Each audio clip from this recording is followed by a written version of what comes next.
किसी भी मुल्क का स्टेट बैंक उस मुल्क के मजमूई मालियाती निज़ाम और कहने के बैंककारी का मरकज़ी रेगुलेटर होता है। स्टेट बैंक हुकूमत की जो कौमी पॉलिसी है उसके मुताबिक बैंकों की परफॉर्मेंस या कारकर्दगी की निगरानी करता है।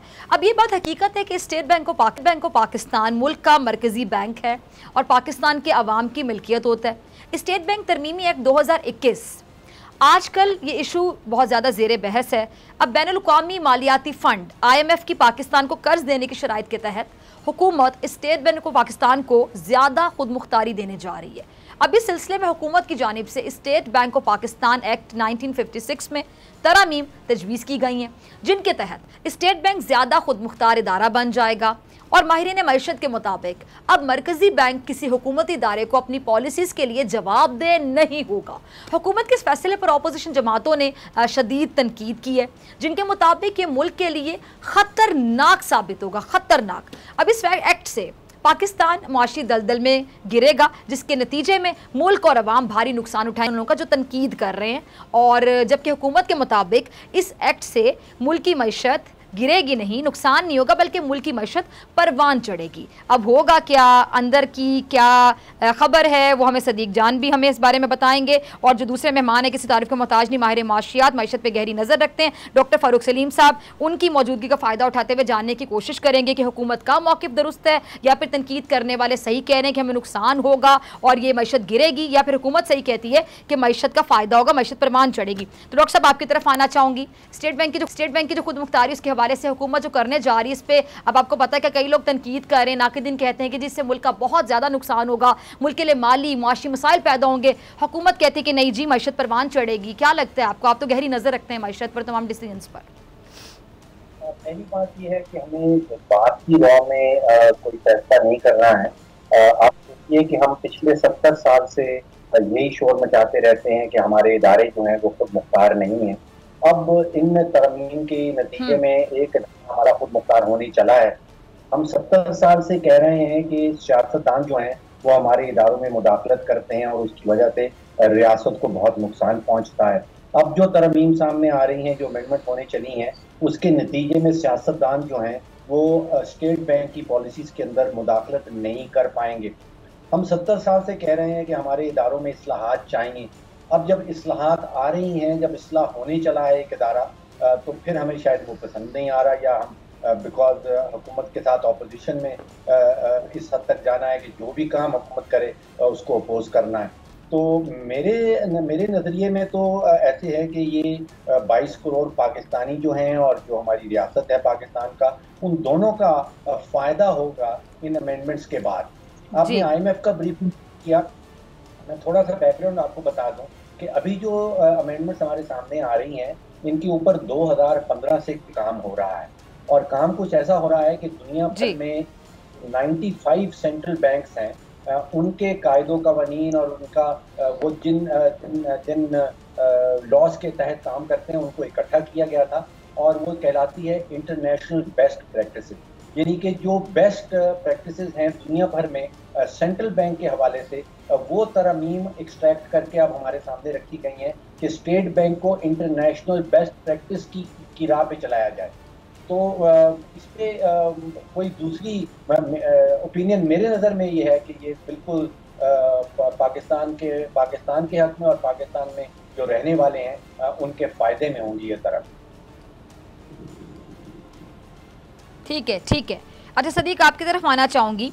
ये जो गवर्नर स्टेट बैंक हैं, उनकी वीडियो लिंक के ज़रिए जो सहाफ़ियों से मुलाकात हुई, उस मुलाकात में आप भी मौजूद थे। ज़रा उस मुलाकात का अहवाल नाज़रीन के साथ शेयर कीजिएगा। जो गवर्नर और डेप्यूटी गवर्नर स्टेट बैंक हैं, अपोजिशन के इल्ज़ामात पर उन्होंने कुछ कहा, क्या कहते हैं, क्या हुआ मुलाकात में, ज़रा प्लीज़ नाज़रीन के साथ शेयर कीजिएगा।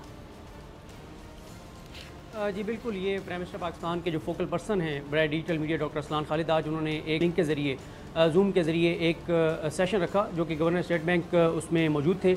और इसमें ये ज़रूर मैं जिक्र करता चलूँ कि जो PID है इमरान गज़ाली साहब और उस्मान बिन ज़हीर साहब, ये सारा सेशन ज़बरदस्त अरेंज किया गया था। ये सारे सवालात जो इस वक्त सोशल मीडिया पे पार्लियामेंट के अंदर जो बात हो रही है, जो इल्ज़ामात लग रहे हैं, उन तमाम चीज़ों पर बात हुई। गवर्नर स्टेट बैंक रज़ा बाकर साहब मौजूद थे, deputy governor state bank Murtaza Syed साहब मौजूद थे, अनायत साहब मौजूद थे, उनकी बाकी टीम भी मौजूद थी। बड़ी तफसील के साथ सवाल भी हुए, जवाब भी उन्होंने दिए। पहली बात उन्होंने ये कही कि ये जो कहा जा रहा है कि पाकिस्तान का जो स्टेट बैंक है उसको वो इतना इंडिपेंडेंट हो जाएगा, वो या जो दूसरे उसमें कहा जा रहा है कि वो IMF के मातहत हो जाएगा। तो उन्होंने कहा कि ये बात दुरुस्त नहीं है। 15 की पोजीशन जो हैं उसके ऊपर तकर्रियाँ फिर भी हुकूमत ही करेगी। दूसरा जो एक तासुर है वो ये दिया जा रहा है कि ये जो अगर नैब नहीं पूछ सकेगी, FI नहीं पूछ सकेगी, उस पर उन्होंने ये बताया कि अगर कोई क्रिमिनल एक्ट होगा, अगर कोई करप्शन होगी तो वहाँ पर बिल्कुल इदारे जो है वो तहकीकात कर सकते हैं। लेकिन ये जो बात हो रही है वो ये हो रही है कि सिर्फ जहाँ पे कोई पॉलिसी डिसीजन लिया गया है और वो गुड फेथ में लिया गया है, क्योंकि डॉक्टर साहब बेहतर इस पे बात कर सकते हैं कि हमारे यहाँ ये जो मसला चल रहा है वो ये चल रहा है कि हमारे बहुत सारे ब्यूरोक्रेट्स या जिम्मेदारान जो मुख्तलिफ पोजीशन पर बैठे हैं वो डिसीजन नहीं ले पाते।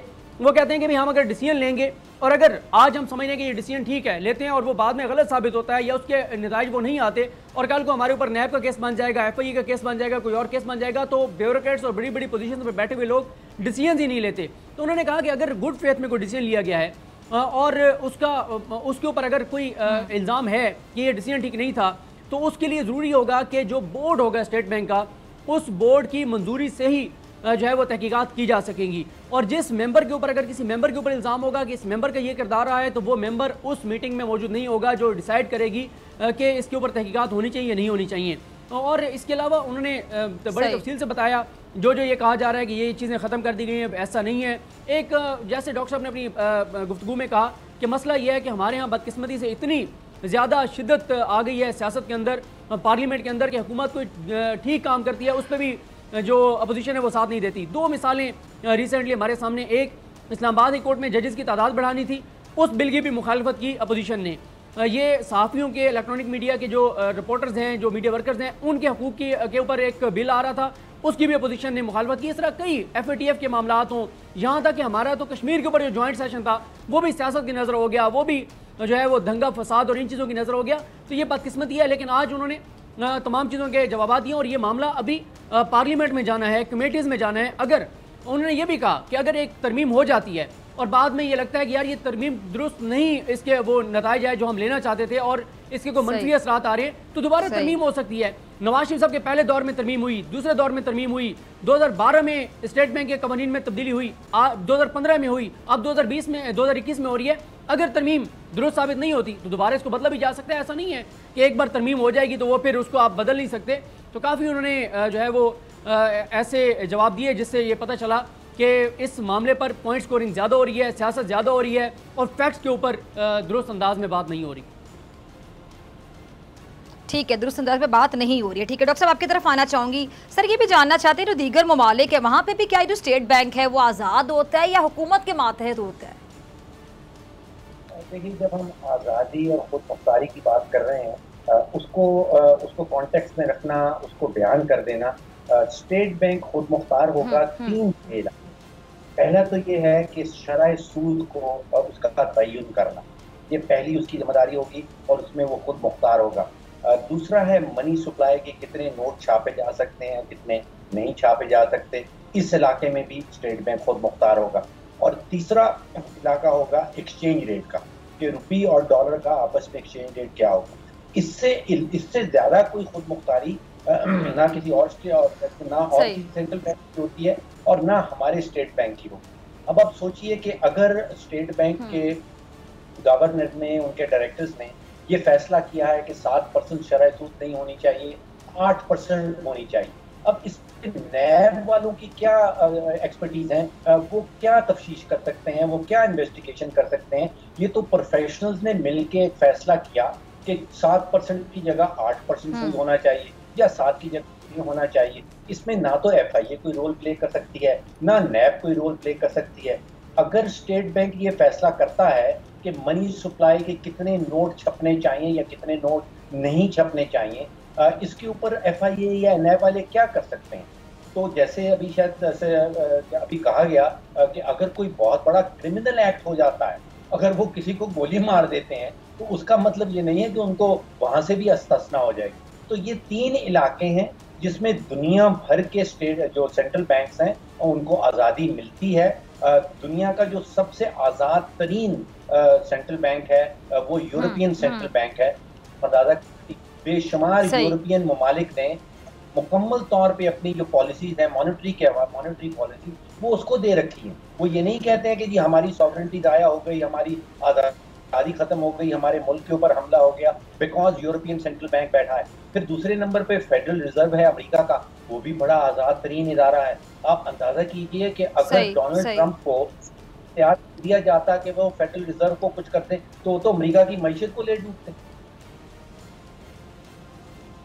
ठीक ठीक सदीक, ये जो IMF की शराइत के तहत मरकजी बैंक की ज़्यादा खुद मुख्तारी है पाकिस्तान की माशी तरक्की पर कैसे असर करेगी? और स्टेट बैंक के हवाले से ये जो कानून साजी के हवाले से कुछ वजाहत की है जब मुलाकात हुई आपसे? देखिए, इसमें एक इम्पॉर्टेंट पॉइंट जो जिसका जिक्र किया, ये हुकूमत को क्रेडिट देना चाहिए कि हुकूमत खुद कानून साजी करके अपना इख्तियार सरेंडर कर रही है कि हुकूमत अब स्टेट बैंक को नहीं कहेगी कि आप इतने नोट छापें क्योंकि हमारा ये बजट खसारा है, इसको पूरा करना है, हम टैक्स इकट्ठा नहीं कर सके तो आप नोट छापें। हुकूमत ने अपना ये इख्तियार सरेंडर किया है। ये एक मुश्किल फैसला था जो कि इमरान खान हुकूमत ने किया और इसको तो अप्रिशिएट करना चाहिए कि हुकूमत ने अब ये स्टेट बैंक पे छोड़ दिया है, वो ये फैसला करेंगे कि कितने नोट छापने या नहीं छापने। पहले क्या होता था, हुकूमत टैक्स इकट्ठा नहीं कर सकी, हुकूमत अपने अखराजात कम नहीं कर सकी, तो जी नोट छाप के आप जो है ये सारा खसारा जो है वो पूरा करें। दूसरा जो डॉक्टर साहब ने बात की उसमें भी बड़ी तफसील से उन्होंने बात की, यही बात की कि भाई नैब के पास कौन सी ऐसी जो है वो एक्सपर्टीज़ हैं कि नैब बैठ के स्टेट बैंक के इतने बड़े दिमाग बैठकर, इतने बड़े जो माहिरीन हैं जो बैठकर फैसला करेंगे, उसको नैब देखेगा कि ये फैसला इनका दुरुस्त है या गलत था। और तीसरी जो बात है, उन्होंने ये बात की कि हमारे ऊपर ये इल्ज़ाम लगता है कि हम IMF से आए हैं, हम जो है वो यहाँ पे कोई पाकिस्तान की मईशत को तबाह करने आए हैं, बर्बाद करने आए हैं और हुकूमत ख़त्म होगी तो हम अगले दिन चले जाएंगे। उन्होंने कहा ये बातें इस तरह नहीं होनी चाहिए। हम मुहिब वतन पाकिस्तानी हैं, हम पाकिस्तान से मोहब्बत करने वाले हैं। हम अगर बड़े इदारों को छोड़ कर आए हैं जहाँ पे हमारी तनख्वाहें भी ज़्यादा थी और स्टेबिलिटी भी थी, एक अगर हम वो पूरी करते वहाँ पर नौकरी, उसके बाद जो मराहत हैं वो बहुत ज़्यादा थी, लेकिन हम वापस आए तो इस मुल्क के लिए आए हैं, इस मुल्क में अपना हिस्सा जो है वो डालने के लिए आए हैं, डिलीवर करने के लिए आए हैं। तो ऐसा नहीं है और ना ही इतना आसान है कि हम कल जाके दोबारा जो है वो इदारे ज्वाइन कर लेंगे। तो उन्होंने कहा ये चीज़ें नहीं होनी चाहिए। और जैसे कि उन्होंने कहा कि अगर कहीं पे कोई क्रिमिनल एक्ट होगा, कोई करप्शन होगी, कोई लूटमार होगी, कोई ऐसी चीज़ होगी तो उसके ऊपर तहकीकात होंगी और ये ऐसा नहीं है। और हाँ, एक और इम्पॉर्टेंट बात, इस तरमीम में ये जो नई कानून साजी उसमें एक तरमीम की गई है और वो ये है कि हर साल एक मरतबा गवर्नर स्टेट बैंक पार्लियामेंट में आएंगे, पार्लियामेंट के सामने आके अपने अहदाफ, अपनी कारकर्दगी और मुकम्मल रिपोर्ट पार्लियामेंट के सामने रखेंगे, जो कि पहले नहीं था। तो उन्होंने कहा कि हम तो पार्लियामेंट सुप्रीम है, पार्लियामेंट सुप्रीम रहेगी, हम पार्लियामेंट को जवाब जवाब देंगे, लेकिन ये जो सारे के सारे प्रोपेगेंडा किया जा रहा है इसमें कोई हकीकत नहीं है और चीज़ें जो हैं वो लॉन्ग टर्म उन्होंने कहा बेहतरी की तरफ जाएंगी। और साथ ही उन्होंने कहा कि अब हमारा जो ये फोकस होगा कि महंगाई के ऊपर और बाकी भी जो हुकूमत के जो उन्होंने कहा कि जब तक आपकी मुआशी तौर पे इस्तेहकाम नहीं होगा मुल्क तरक्की नहीं कर सकता। और अब मेन जो फोकस होगा वो महंगाई, मुआशी इस्तेहकाम और जो बाकी जो टारगेट्स नए जिनको डिफाइन कर दिए गए उन पर हमारा फोकस रहेगा और हम जवाबदेह हुकूमत को रहेंगे, पाकिस्तान के इदारों को रहेंगे, लेकिन उसका तरीक़ाकार जैसे डॉक्टर साहब ने भी कहा कि उसको थोड़ा सा तब्दील किया जा रहा है। ठीक है डॉक्टर फारूक साहब, मैं आपका लास्ट कमेंट चाहूँगी क्योंकि तमाम लोग आपको आज सुन रहे होंगे और इस टॉपिक से रिलेटेड बहुत से लोग इन्फॉर्मेशन में इजाफा करना चाह रहे हैं, बहुत से लोग कंफ्यूज हैं। अच्छा, और अफसोस के साथ कहूँगी कि अक्सर कन्फ्यूजन भी उन लोगों की तरफ से फैलाई जाती है जिनको लोग सुनते हैं, जिनकी राय को लोग बाकायदा फॉलो करते हैं कि अरे उसने कहा था, मैंने उसको बोलते हुए सुना TV पर, तो ये मेरी राय है। तो आप प्लीज़ ज़रा लास्ट में जो भी कहना चाहते हैं सिचुएशन को लेके नाज़रीन को अपने अंदाज में और आसान अंदाज में ज़रा समझा दीजिएगा कि जो हो रहा है, ये होने जा रहा है, क्या होगा, पाकिस्तान की मईशत पर क्या असरात होंगे। उसके बाद मुझे शुक्रिया अदा करना है आपका। जैसे मैंने शुरू में कहा कि इंटरनेशनल बेस्ट प्रैक्टिसेस हैं वो इन अमेंडमेंट्स के अंदर डाली गई। अब आप सोचिए कि इंडियन सेंट्रल बैंक काम कर रहा है, यूरोपियन ममालिक की जो असेंबलीज हैं, जो इलेक्टेड असेंबलीज हैं, वो अपनी पॉलिसीज उसके ऊपर हावी नहीं कर सकती, वो जवाबदेह नहीं है उन असेंबलीज को। जैसे फेडरल रिजर्व अमेरिका में है, वो US कांग्रेस को जवाब नहीं है और ऐसा ही होना चाहिए, बिकॉज हम यहाँ पे सियासत को और मॉनेटरी पॉलिसी को उसमें तफरीक कर रहे हैं, उन दोनों को अलहदा कर रहे हैं। सियासतदान तो ये चाहेगा कि हमारा जो सेंट्रल बैंक, स्टेट बैंक है, वो सियासी कैलेंडर के ऊपर काम करे, जिसका मतलब ये है कि आपके इलेक्शन आने वाले हैं तो वो स्टेट बैंक को कहेगा नोट छापो, मैंने तो इलेक्शन जीतना है। वो बेशक पाकिस्तान और पाकिस्तान की मईशत के हक में ना हो। तो यहाँ स्टेट बैंक को काम करना है, बिजनेस साइकिल के ऊपर काम करना है, पॉलिटिकल कैलेंडर के ऊपर काम नहीं करना।